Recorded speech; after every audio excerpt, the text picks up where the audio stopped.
Mi nombre es Pedro Aravena, soy profesor de la Facultad de Medicina de la Universidad Austral de Chile y en esta presentación describiremos los estudios observacionales analíticos de tipo casos y controles. Los estudios de tipos observacionales, como su nombre lo indican, el investigador solamente observa la condición de una enfermedad y la presencia de variables que podrían generar su causa. Cuando el investigador solamente quiere cuantificar la cantidad de pacientes con esta condición, en un lugar y tiempo determinado, decimos que son estudios de prevalencia. Sin embargo, existen estudios que pueden decirse retrospectivos, en el cual uno analiza retrospectivamente hacia atrás en el tiempo y determina si la presencia o no de una variable de interés genera justamente esta enfermedad. En estos casos estamos hablando de estudios de casos y controles. El objetivo de esta presentación será primero definir causalidad, describir los estudios de casos y controles, analizar las medidas de riesgos y algunas aplicaciones en odontología. Los estudios observacionales de tipos analíticos lo que buscan es determinar la asociatividad de una o más variables de interés con una enfermedad, determinando con ello una posible causalidad. ¿Qué es lo que es la causalidad? La causalidad es el efecto que presenta una variable de interés o un factor de riesgo con el cambio del comportamiento o la condición de salud de una persona o de un grupo de personas.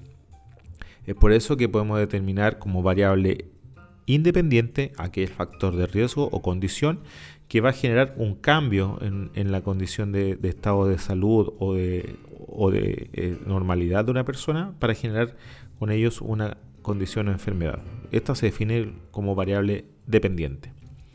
Ahora, existen casos donde existen mis variables independientes que pueden estar presentes y con ellos generar una enfermedad, o pueden haber otras variables que pueden condicionarla. Por ejemplo, tenemos nosotros un grupo de pacientes que toman mucho café y que podemos determinarla que se presentan una causa que es la periodontitis. Pero ¿no será que existe una variable intermedia que está generando esta enfermedad? Pues bien, lo que acontece es que los pacientes que beben café generalmente la acompañan con un cigarrillo y es la variable que va a generar o asociarse a la presencia de una enfermedad. Estas variables o estos factores se definen como variables confundentes y deben considerarse dentro de las variables de interés previo al análisis de los datos. Para determinar causalidad es perentorio considerar los postulados de Hill, que determinan la validez interna del estudio y la coherencia científica entre la variable de interés y el efecto de esta. Los estudios de casos y controles son estudios de tipo analíticos que determinan el riesgo de la presencia de una variable de interés con la condición o la presencia de una enfermedad a través de un análisis histórico o retrospectivo de los datos de las personas que presentan la condición o enfermedad. Para ello vamos a explicarlo con el siguiente esquema. Tenemos un grupo de población determinada con criterio de selección en el cual tenemos en este grupo casos que son pacientes enfermos y grupo control que son pacientes no enfermos.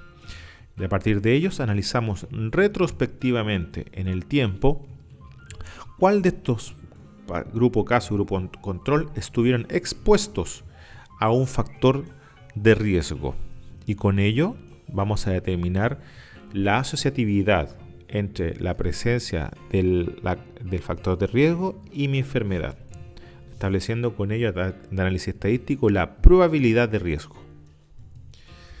Por ejemplo, ¿es la periodontitis un factor de riesgo de parto prematuro en embarazadas de Malalgüe? Malalgüe es una ciudad que está cercana aquí a Valdivia, en la región de Los Ríos. Nuestra hipótesis es que las mujeres embarazadas con periodontitis tienen el doble de riesgo de tener un parto prematuro y nuestro objetivo será, por ello, identificar en mujeres embarazadas si la periodontitis es o no un factor de riesgo para parto prematuro. ¿Cómo es nuestro diseño? Pues bien, en nuestra población actual vamos a determinar como grupo caso aquellas mujeres con parto prematuro y el grupo control aquellas que no tuvieron parto prematuro. Y analizamos retrospectivamente en sus fichas clínicas cómo fue su embarazo. ¿ok? Si en su embarazo se determinó un diagnóstico de periodontitis, y con ello establecer la asociatividad del riesgo de tener periodontitis y la presencia de un parto prematuro. Los estudios de casos y controles se utilizan en enfermedades raras, nuevas o poco prevalentes. Hoy en día, en el año 2020, por ejemplo, en los casos de COVID-19, en brotes epidémicos y pandemias, intoxicaciones, infecciones intrahospitalarias. Son estudios económicos, puesto que solamente se requieren los antecedentes históricos de los pacientes que tienen la enfermedad, y la medida de resultado idónea es el odds ratio o razón de verosimilitud o razón de riesgo. La recolección de grupo de casos se determina a través de encuestas, usando medidas biológicas estables, midiendo también personas cercanas a aquellas personas que se encuentran enfermas, ¿cierto? Y se hace un emparejamiento con el grupo control. Es posible también establecer análisis multivariable, como vimos en el primer caso, la presencia de uno o más factores de riesgo que pueden generar la enfermedad. Importante saber que existen muchos sesgos en el estudio de casos y controles, principalmente los sesgos de selección, puesto que los pacientes que incluyen el grupo casos y grupo controles no necesariamente pueden haber estado expuestos al factor de riesgo de interés. También el sesgo de supervivencia selectiva, puesto que los grupos casos y controles están, por ejemplo, en sobrevivencia, solamente se van a contabilizar aquellos que están con vida. El sesgo importante es el sesgo memoria, puesto que como son análisis retrospectivos, muchas veces no se cuenta con historias clínicas. Por lo tanto, a través de encuestas o cuestionarios, se le pregunta al paciente si estuvo o no estuvo expuesto a mi variable de interés.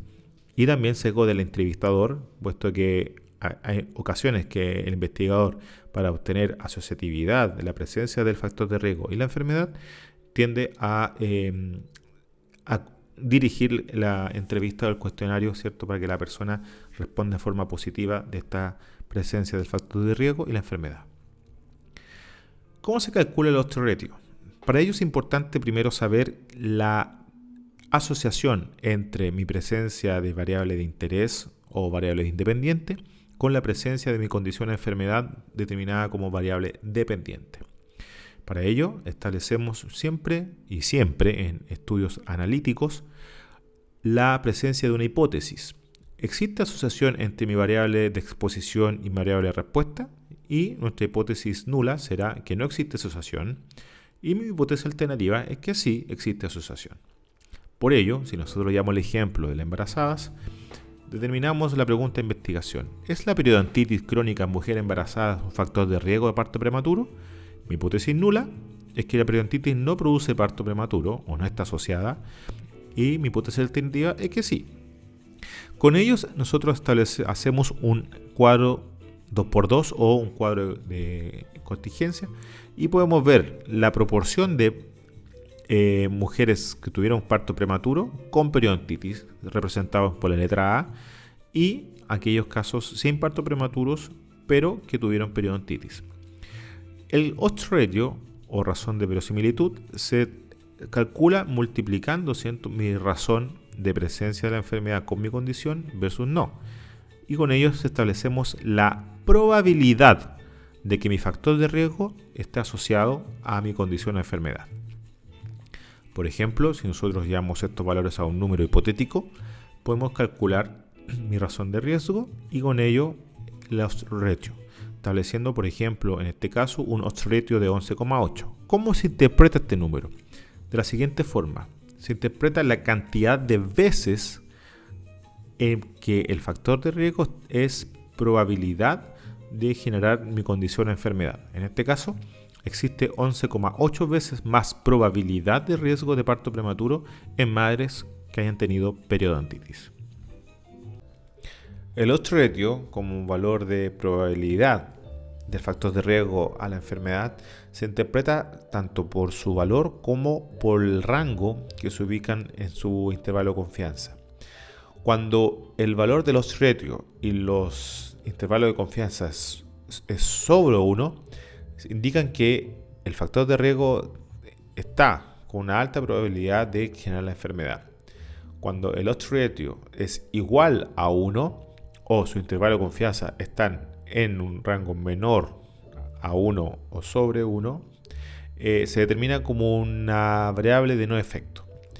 A su vez, cuando el odds ratio es menor a 1 y su intervalo de confianza también, se determina que esta variable es un factor protector de la condición o la enfermedad.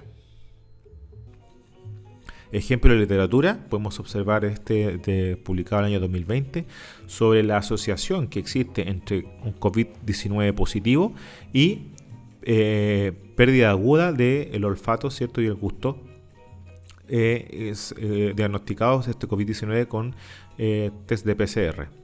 Para ello se estableció un grupo grupo de pacientes con COVID-19 positivo, y grupo control, caso por ejemplo con influenza. Y se observó si la asociación entre la presencia de un COVID-19 con la presencia de problemas agudos de olfato y gusto. ¿Okay? Entonces se hizo un estudio de casos y controles de hospitales de centros de atención de la ciudad de Madrid, un estudio multicéntrico. ¿Y cómo se representan estos datos? Pues bien, aquí podemos ver el grupo casos COVID-19 positivo y grupo control influenza. Podemos observar en el valor de P la asociación estadística de la presencia de COVID-19 positivo con problemas o desórdenes de gusto, ¿cierto? Y de gusto, ¿cierto? Y olor. Pero lo que más importa es esto, es odds ratio, mi razón. Y aquí podemos observar que existe 21,4 veces más probabilidad de que un paciente COVID-19 positivo tenga ciertos desórdenes tanto del gusto como del sabor. Ahora bien, existen muchos estudios que determinan la presencia o la causalidad de la existencia de una variable de interés o factor de riesgo con la condición de enfermedad. Por ejemplo, este estudio publicado en la revista Cáncer, esta fue una noticia que generó bastante impacto, puesto que asociaba tomarse radiografías intraorales con meningiomas, con tumores, ¿cierto?, de cerebro. Y al ir al artículo original, podemos ver que es un estudio realizado en Estados Unidos, donde el número de pacientes observaron, ¿cierto?, eran 1.433 pacientes que han tenido meningioma intracraneal y diagnosticados entre los 20 y los 79 años. Pero importante es lo siguiente: ¿cómo se recopiló la exposición del paciente a toma de radiografía? Pues a través de un cuestionario, un autorreporte, donde el paciente recordaba alguna vez, en algún momento, haber tomado radiografías dentales. Pues bien, el odds ratio de este valor fue 2.0, o sea, tener 2 veces la probabilidad de riesgo de tomarse una radiografía con un meningioma intracraneal. Pero como hemos conversado y expuesto anteriormente, no necesariamente la presencia de una variable de interés va a generar la causa, sino que estamos hablando solamente de la probabilidad de riesgo. Y segundo, existe aquí un gran sesgo, justamente, que es el sesgo de memoria, que no necesariamente puede determinar, ¿cierto?, la presencia de mi factor de riesgo con la enfermedad. Por lo tanto, importante considerar que la presencia de una variable de interés no va a generar necesariamente causalidad, puesto que en estudios de casos y controles no determina causalidad, sino que determina la probabilidad de que la presencia de una variable de interés esté, ¿cierto?, asociada a una enfermedad. Entonces, la asociación no va a implicar causalidad. Para eso es necesario otros diseños de estudio, como son los diseños de cohorte y los estudios clínicos aleatorios, puesto que el investigador controla en forma prospectiva y constantemente la presencia de una variable de interés con la presencia de la enfermedad, otorgando con ello la causalidad. Para una mejor comprensión sobre el estudio de casos y controles, recomendamos la lectura de 2 capítulos del libro de Argimón Pallás y el libro de Fletcher, Epidemiología Clínica, su capítulo número 6, en la edición 2007. Mi nombre es Pedro Aravena, soy profesor de la Facultad de Medicina de la Universidad Austral, y los invito a ver los próximos videos donde estableceremos, ¿cierto?, el diseño de estudios de cohorte y ensayos clínicos aleatorios. Por su atención, muchas gracias.